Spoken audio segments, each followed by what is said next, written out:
You're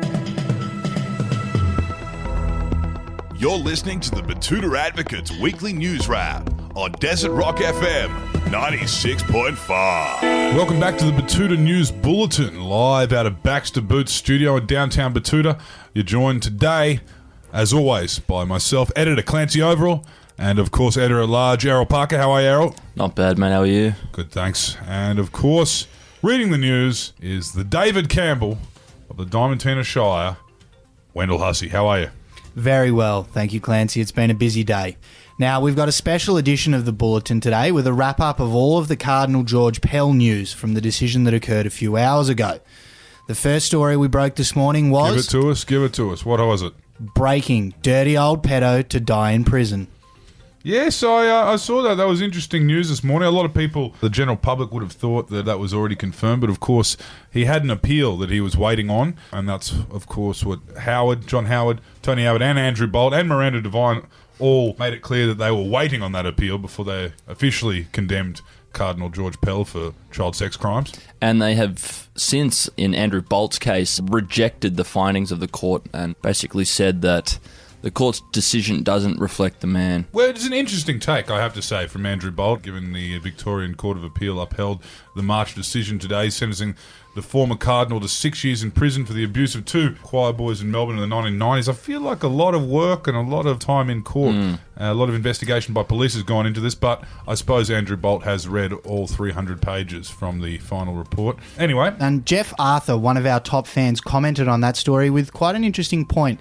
He said, "It's all part of God's grand plan for Pell. Now he can devote his life to quiet prayers without the temptations of the outside world. What a great result for all concerned. How can Bolt and his special friends question this judgment? Don't they believe in God?" Interesting. Something to think about. And immediately following the decision being read out, we published a story about Justice Hinch packing up his sniper's nest on roof opposite Supreme Court after Pell fails to walk.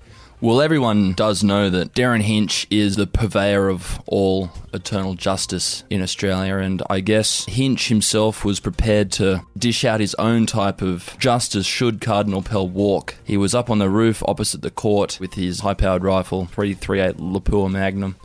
He was ready, clocked and waiting. Luckily, he didn't have to do it. Darren Hinch got elected into the Senate on the grounds of defending children from pedophiles. And he was worried today that he mightn't have been able to do that. He reckons he's got a file dating back 50 years on Cardinal Pell, which he wasn't allowed to announce even under parliamentary privilege. So, of course, the last resort was to put a bullet through his dome. And lucky he didn't have to do that because Pell did not walk today. Yeah, it was great news for Hinch. However, the appeal dismissal wasn't such great news for others emotionally involved in the proceeding. Those at Sky News confirmed that they were really hoping for a couple of Sudanese teenagers to punch on in Melbourne today. Yes, this comes after months of trying to defend a convicted pedophile. Reporters at Sky News and the Herald Sun have been urged by the lizards that work above them in the editorial department to avoid the Pell case altogether and instead go down to Sunshine on Dandadong and try and look out for some South Sudanese teenagers playing basketball in a hope that a fight might break out that could, given the right camera angle, be presented as gang crime.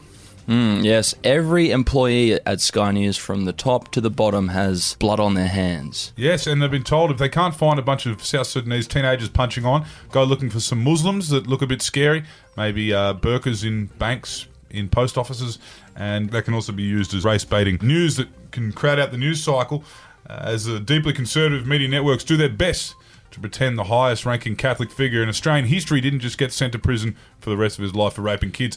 But they've been told if neither is possible, no Muslim or gang crime, reporters have been told to go look for people with modified streetcars or perhaps shopping centres with too many signs in Chinese. Yeah, Craig Bell from our country's most European city left a comment assuring the giant media mogul Rupert Murdoch. He said, "There's a couple of soccer games on tonight. Flares will headline tomorrow. Rest easy, Murdoch. All will be okay." Moving on to other parts of the country now, and with the Pell appeal dismissed, the real reason behind the anti-abortion protest down in Sydney this week was revealed.